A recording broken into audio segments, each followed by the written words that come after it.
okay? And you guys are the best class ever, and I promise, listen, okay? We will have a day next week where I will, number one, bring you food, and number two, probably show you, or I'll bring in to show you how logistically I set up to take my family backpacking in the middle of nowhere for 20 days, and how I have to mail the food off in the middle of nowhere, the equipment that I pack.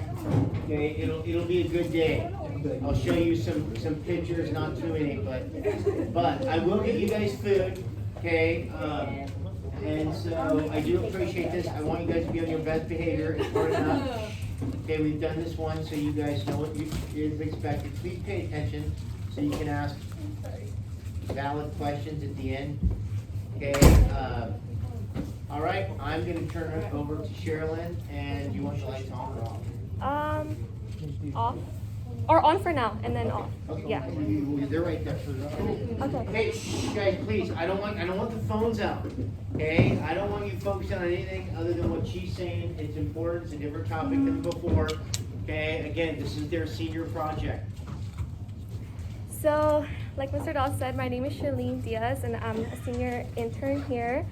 And I'm just going to be presenting to you guys about a lesson plan that I created. I'm recording it, and if you guys could just give me your attention, put your phones down, that would be cool. Okay, so I think I came up with it from here. My topic for today is about mental health, and I'm going to talk about a little bit about its history, mental health during COVID-19, and also some of its neurobiology to connect it to this class, which is biology. So we're going to do that after. First, you guys should each have 2 post-it notes. Does everybody have some? Yes? Okay, for the ones in the back, can you guys come and grab like the ones that are like in empty seats? It should be like a stack of 2. And on the first one, answer this question. How do you think mental illnesses were treated in the 1800s? So think back to what you guys know of the 1800s. I kind of tried to use a little picture to kind of remind you guys. It was when everything was black and white. It wasn't as medically advanced back then. So how do you think mental illnesses were treated based on what you guys know? You don't have to write too much. It could be a sentence or 2.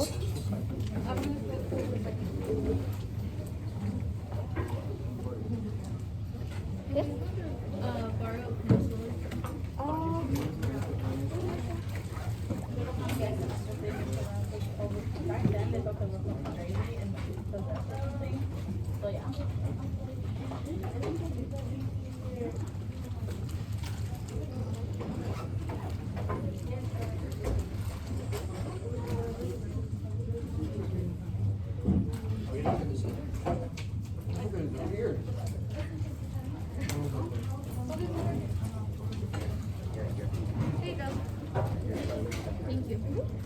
Okay, so once you're done answering that question, I want you guys to get up from your seat and then come put the post-it note right here.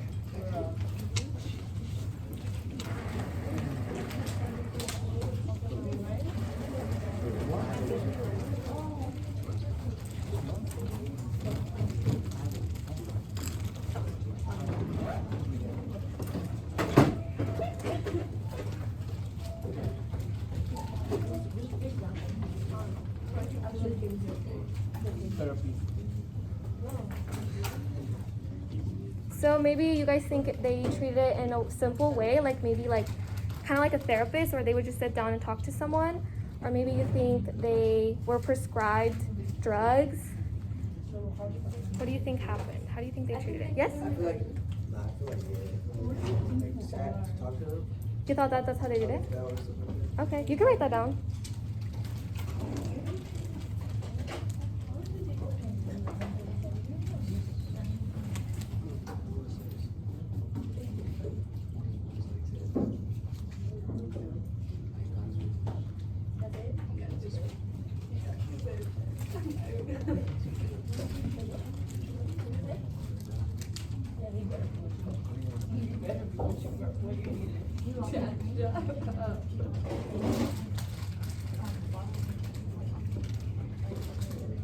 Okay, is everyone done? Okay, can you guys come put it up here? Because I'm going to read some of them to kind of see what you guys are thinking. Yeah? Can we put our name on it? Oh, you don't have to put your name on it, just like that.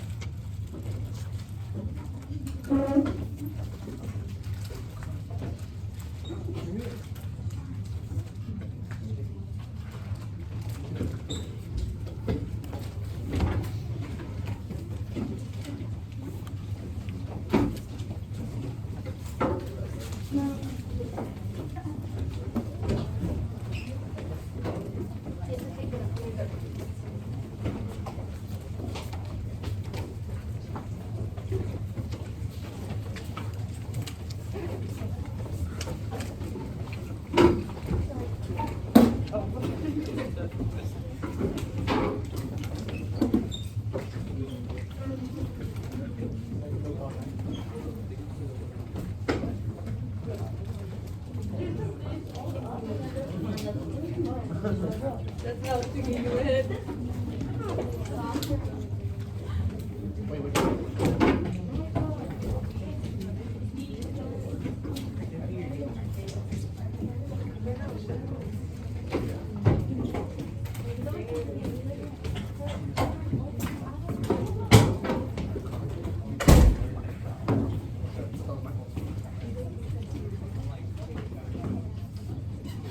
Okay.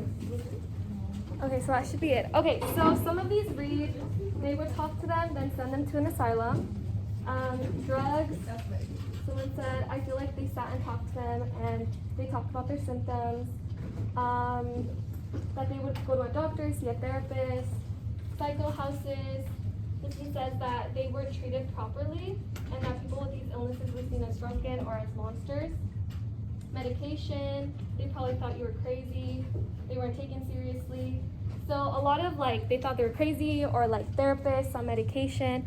So now we're gonna see what the reality was back then. So it was really scary. We start here, they would take them into asylums. So kind of like a psych ward, right? They thought that they could treat it by isolating people.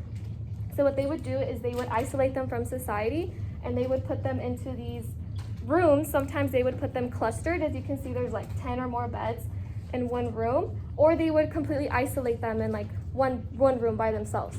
And they thought that that would be helpful, that would help them. And within these asylums, they would do a lot of treatments. They were more known as experiments because they still didn't know a lot about mental illnesses. So they would literally just experiment on these people. So one of them was called trephination, which is they would make holes in their head.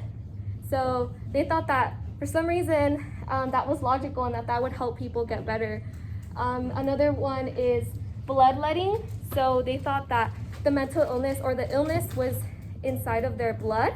So they thought, well, if the blood is contaminated and we just let the blood out, that'll be helpful. But would that be helpful? No, right? We know that blood is very important for us and it's very dangerous for us to lose blood. And then personally, this is the scariest one for me, and it is called the lobotomy.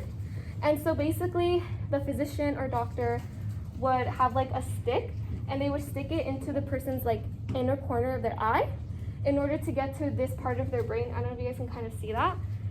Oh, I touched it. And so what they wanted to do was they wanted to disrupt certain brain circuits in the patient's brain, and they thought that that would help them. They thought that that would be a good cure. So this one's actually interesting. There was this doctor that was famous for that. People from all around the world would come to him to get lobotomies because maybe they had a family member that was suffering from mental illness. So they were like, oh my God, this doctor can do this treatment and they'll be magically better. So a lot of people would come to him. He got a lot of fame from it, a lot of money, but in reality, he wasn't even a real doctor. He didn't have real certifications and he was just hurting the patients more. So this is kind of shows you the reality of what it was. So some people kind of mentioned that. So it was very, very scary. But I find it very interesting. I watch a lot of videos on these because it's very sad how we started from there when it comes to mental illnesses. So now on your second post-it note, write down a sentence about how are mental illnesses treated now. So based on what you guys have seen in media, like social media, TikTok, Instagram, maybe TV, how do you guys think it's treated now versus back then?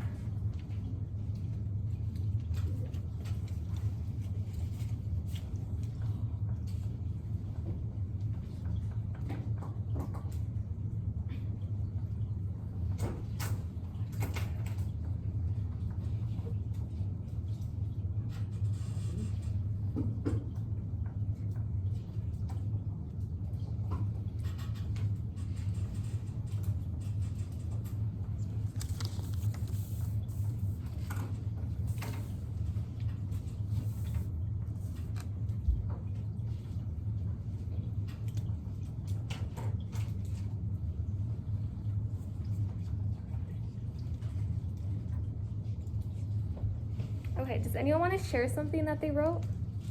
How do you think it's treated now? Yes? I feel like they treat it more with care, like they care more about the person, like they feel what's the Yeah, like in a more humanized way. What else? Anyone else wants to add what they wrote? Okay, can you guys put your post-it notes up here again, and I'm gonna read them to see what you guys think.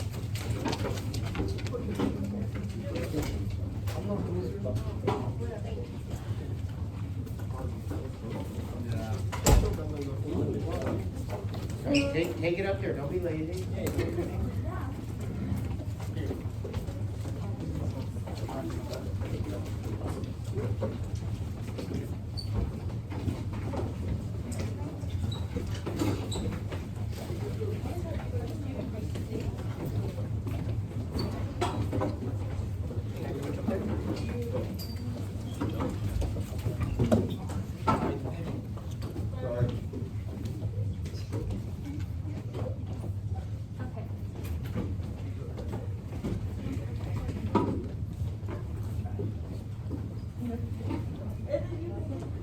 Okay. So a lot of people are saying that they're treating people with a lot more care, with medication, talking to therapists. Somebody wrote, where did I see it? Oh, somebody wrote empathy. So now they actually feel empathy towards these patients that are suffering from mental illness. Yeah, so a lot of people are saying they have better treatments, therapy, medication. So you guys are correct. So, so now we see, like I got this picture, we see in TikTok, there's even certified psychologists there who are talking about mental health and they're spreading awareness about it. We see the difference from an asylum to now there's these institutions. As you can see, they even look completely different, right? It doesn't look as scary. And it's institutions where now they're doing research on better treatments, right? To treat these people in a more humanized way. And also therapists, right? There's been kind of a stigma with people going to therapists because maybe people think, oh, there's something wrong with you. But now we see that stigma kind of going away. More and more people are starting to go to a therapist and be able to see that that is very helpful.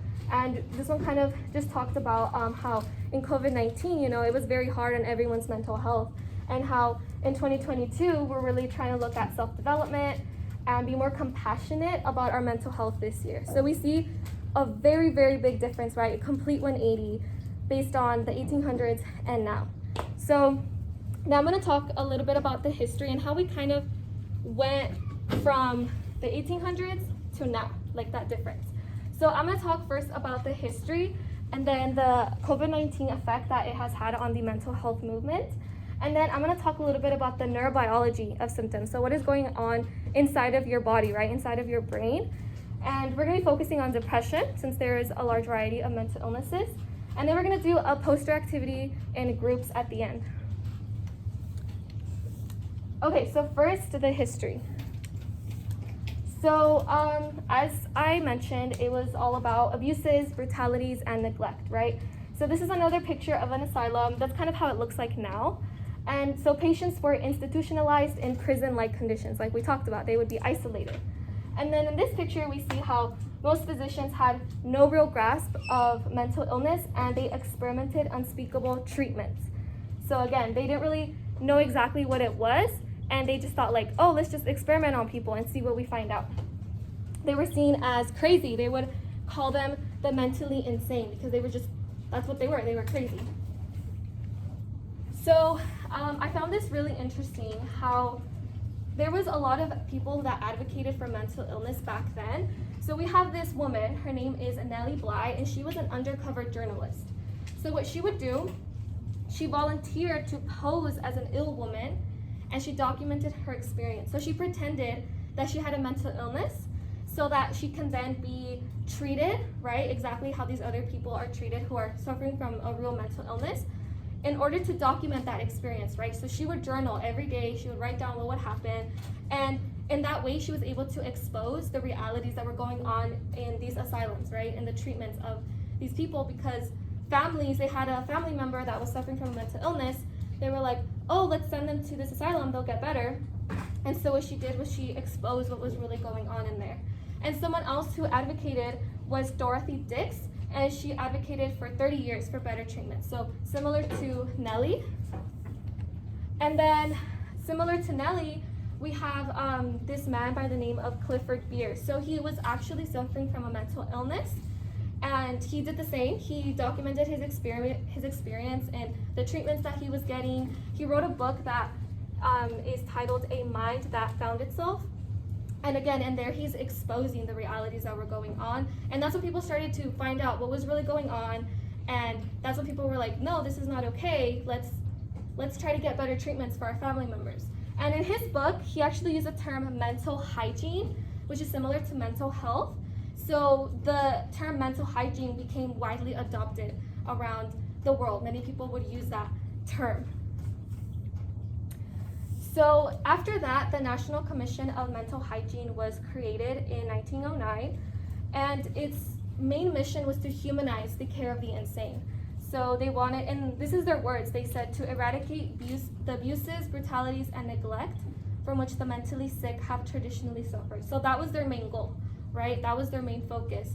And that was kind of the beginning of, again, this term mental hygiene, and they started to have clinics for it, right?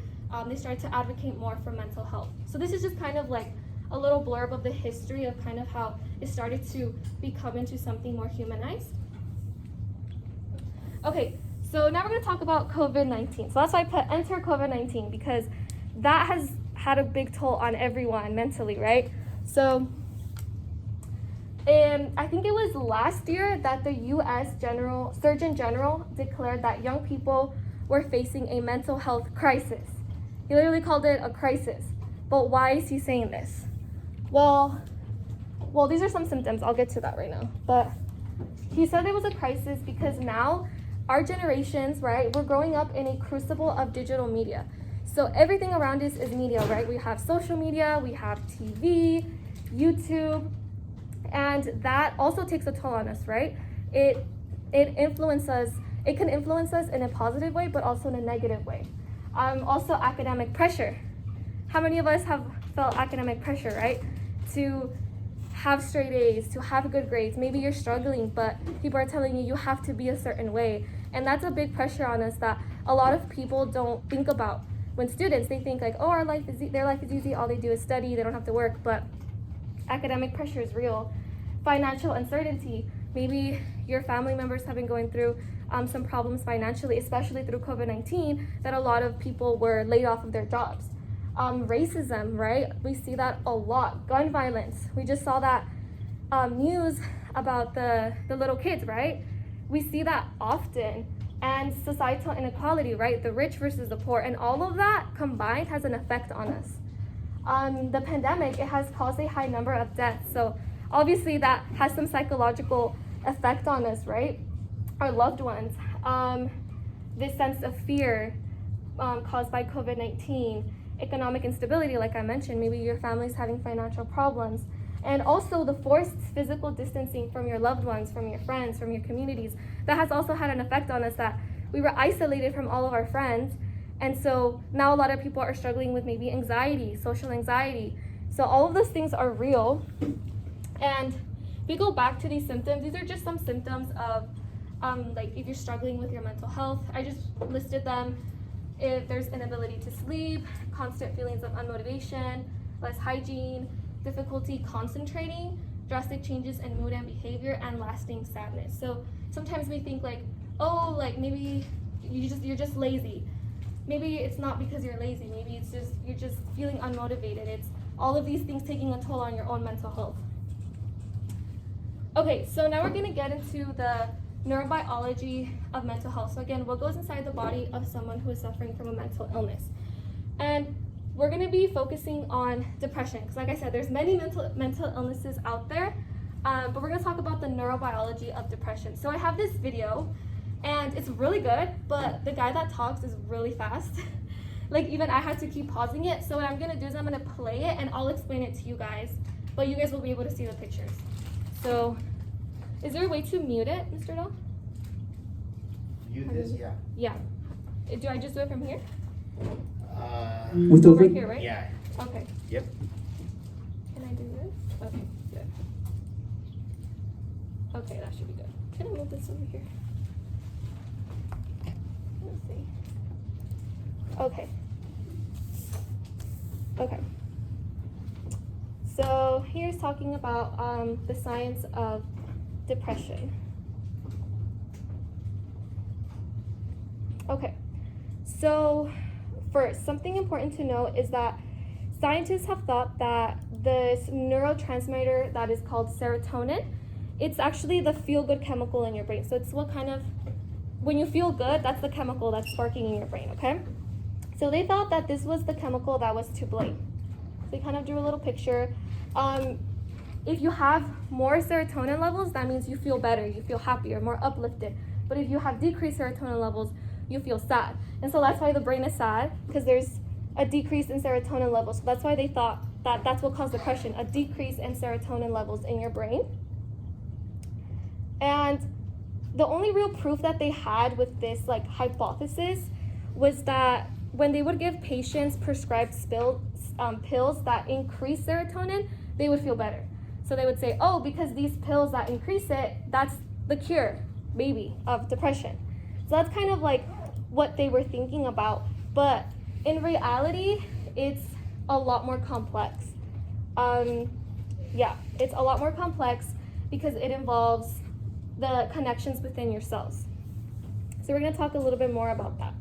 So he's going to draw a picture of part of your brain, and this part of your brain is called the hippocampus. And so this part of the brain is what is in charge of your memory and your emotion, okay? And what happens is that as it starts getting smaller and deteriorating, that is what is making you feel sadder, right? That's kind of where you start seeing the symptoms of depression.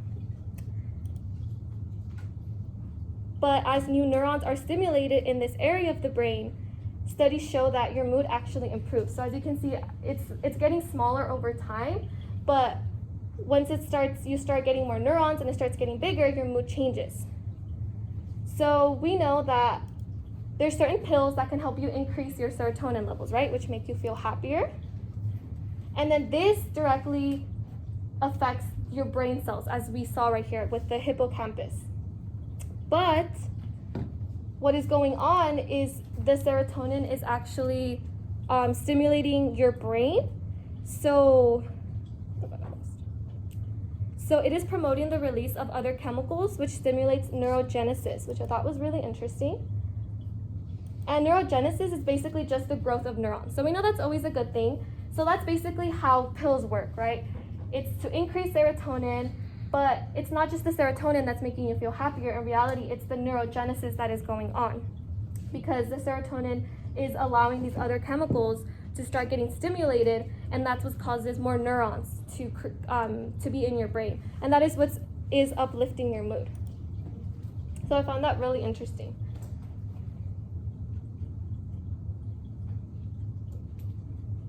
So yeah, that's how like the pills would work. So now that we looked at kind of like how the pills would work, how like it kind of works in like your brain chemically, there's also other influencers as well. There's genetic factors. So there's a study that found that a variation in the serotonin transmitter gene, it leaves individuals to be more vulnerable to depression. So now we're gonna look at these two genes. So everybody has 2 copies of the gene. One from your mom, one from your dad. And let's say this one's from your mom, and let's say this one's from your dad, okay? So there's a short one and a long one. As you guys can see, this one's smaller, this one's bigger. And so there's you.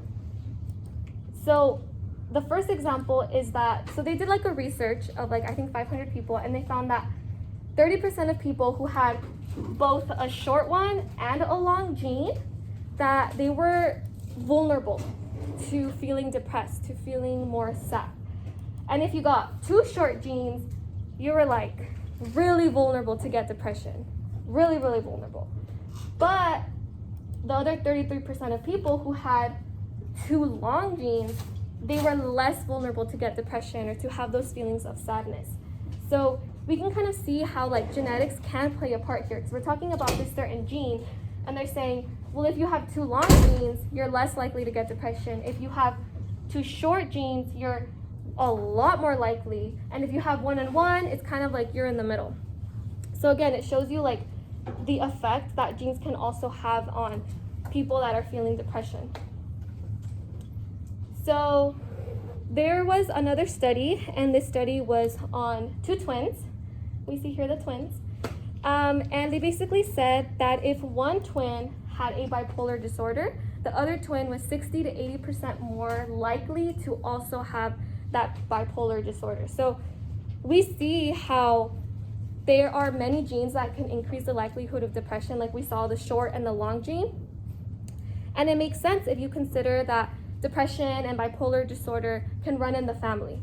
So not only is it caused by like chemical imbalances in your brain, like we talked about with serotonin, the more serotonin, the more happier, the less serotonin, the less happier, or the more likely to feel depressed. And then we also talked about how genes can also have an effect on you. Genes that are running in your family can have an effect on people feeling depression. So we know that genetics can also play a big role in developing depression, right? And this is just kind of the ending, just talking about how we don't really know the true causes of depression. There are so many more. We see trauma. If you take trauma into play, that can definitely cause some psychological effects on you, right? That may cause you to feel more depressed. Stress as well. So, we don't know exactly what is the cause, if there's only one cause, if there's many causes, but we know that it's important to know that depression is a disease with a biological basis. So as we saw, genes, right, biologically, you can get passed down these genes that will make you more likely to have depression. But there is also psychological and social implications. So psychological would be like trauma, right? If you're going through this awful trauma, that's going to have an effect on you feeling more depressed or less depressed. Also social implications, like we talked about social isolation, how that can cause you to feel more depressed or less depressed. So at the end, it just kind of talks about how depression is not a weakness, and it's something that you can't just get over with because we don't have a say in it. We just can't say, oh, I'm going to not feel depressed today, or I'm going to feel depressed today, right? It's something that is literally in our genes, and it's going on inside of our brain. So that's just kind of like to explain a little bit of the neurobiology of depression. Let me exit out. Okay. So I wanted to explain to you guys that video because I found it a little bit easier than this other video. So I'm going to play this one. It's only like 3 minutes long, I think. And this one I'm actually going to let it play because...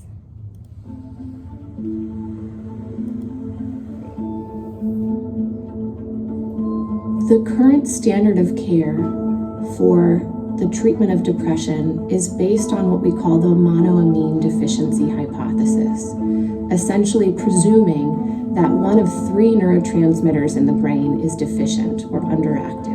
Neurotransmitters can be thought of as the chemical messengers within the brain. It's what helps one cell in the brain communicate with another to pass that message along. But the reality is there are more than 100 neurotransmitters in the brain and billions of connections between neurons. So we know that that's a limited hypothesis.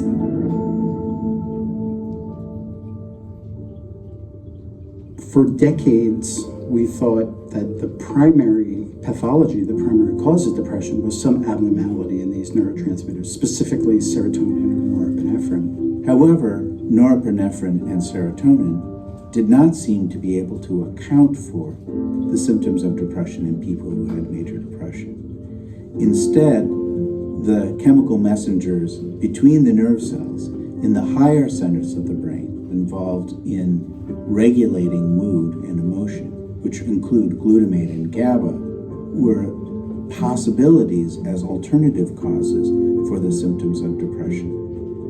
We know that these two, which are the most ubiquitous and abundant neurotransmitters in the brain, actually regulate how the brain is changing over time and adapting. When you are exposed to severe and chronic stress, like people experience when they have depression, you lose some of the connections between the nerve cells. And the communication in these circuits becomes inefficient and noisy. Because of the noisy communication in the circuits involved in regulating mood and emotion, we think that the loss of these synaptic connections contributes to the biology of depression.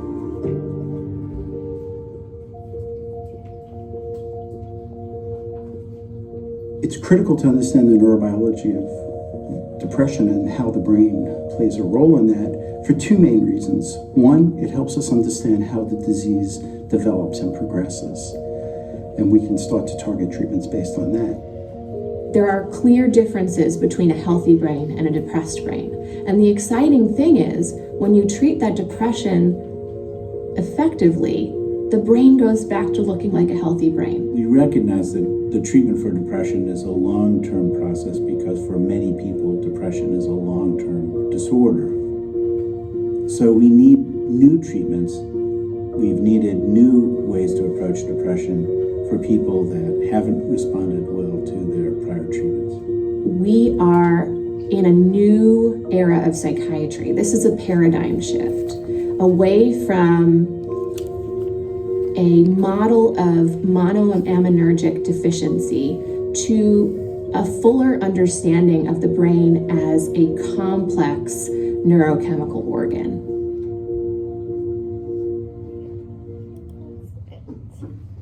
So,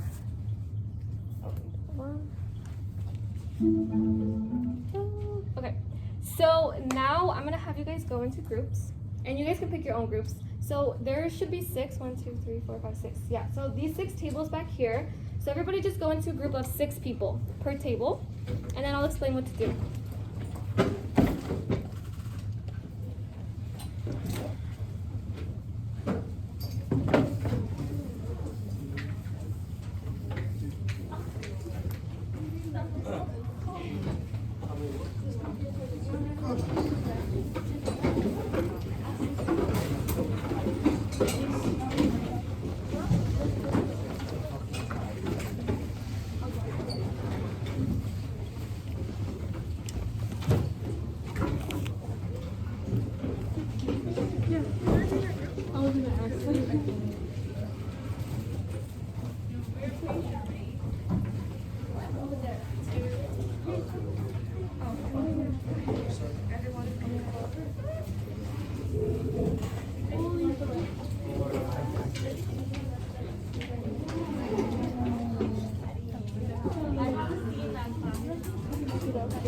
I know, that's why I was like,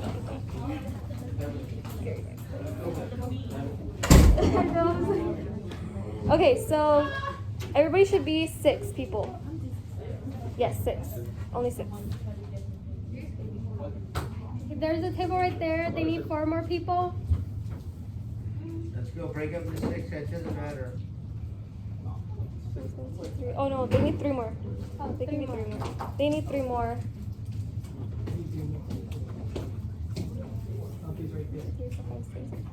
I think there's less people today. There's really 36. 36 more? What do we see?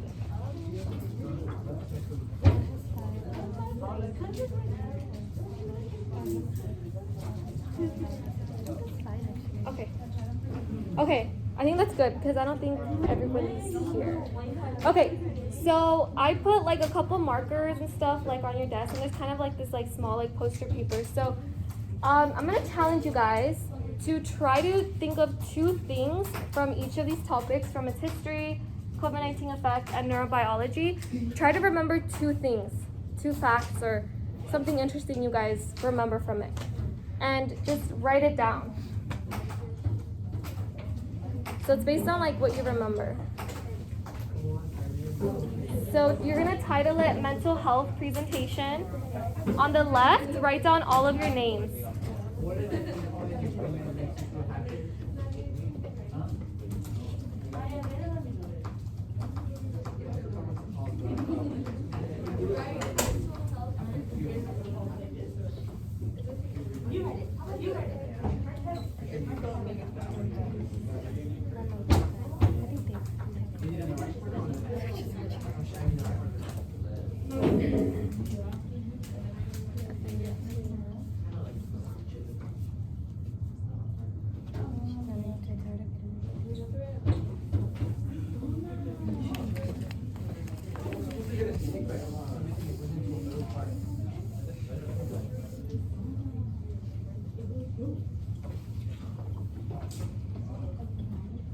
Any questions?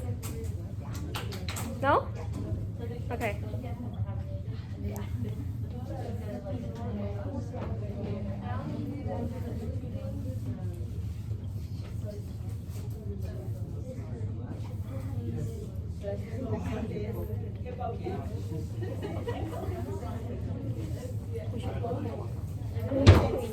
I think I should.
Same thing in that,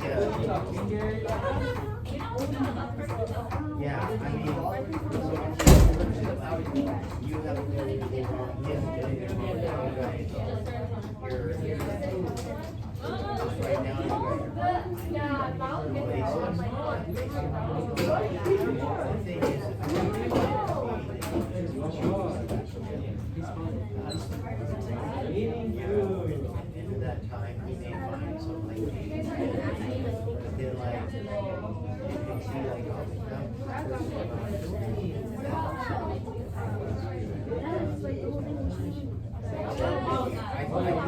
Well, you're on the second one.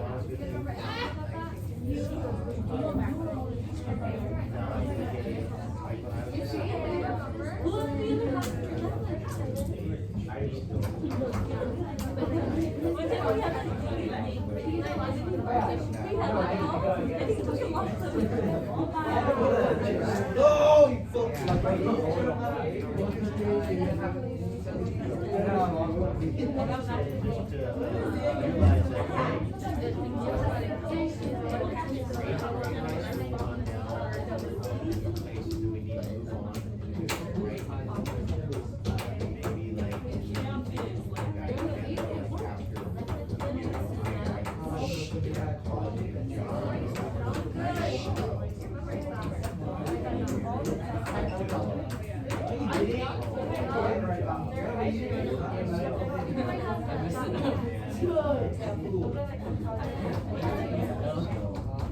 guys remember about that?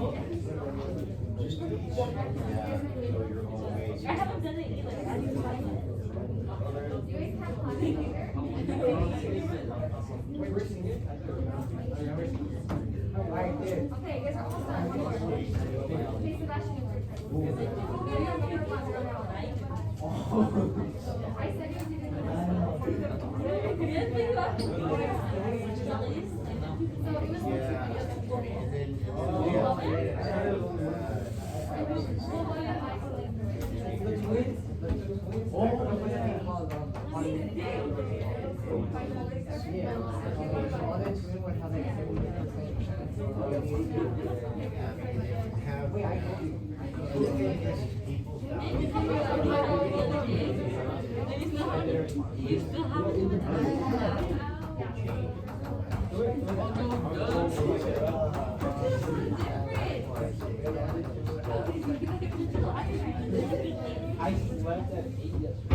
Do you write the name in the front or in the back? You write the name in the front or in the back? That was like an hour and like. And then we can have like that. Did you guys have a picture?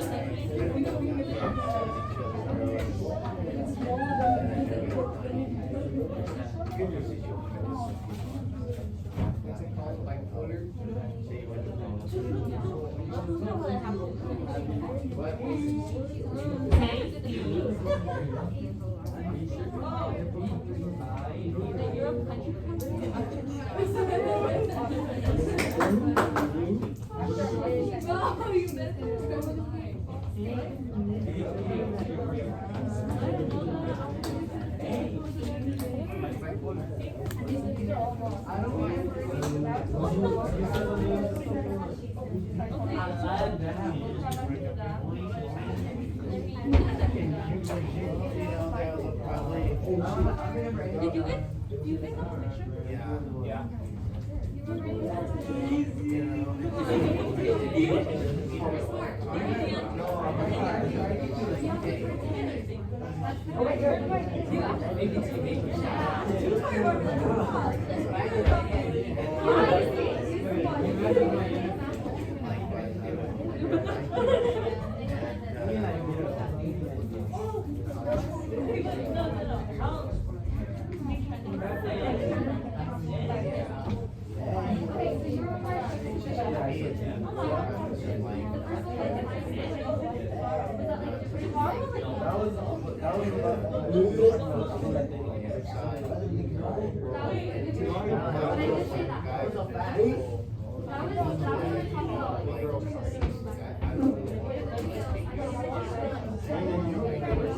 Oh, the like. Yeah, that.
Okay, everybody, so you guys all did good.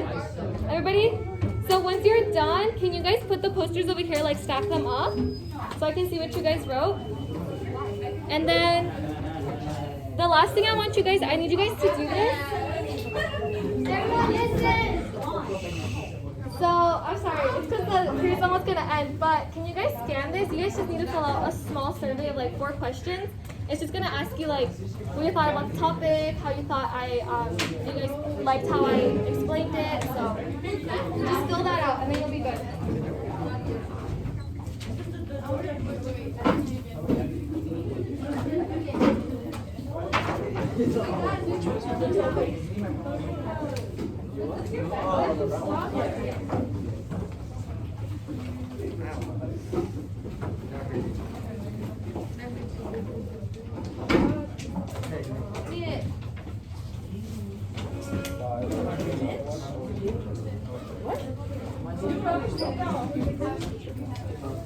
Oh, you never watch it?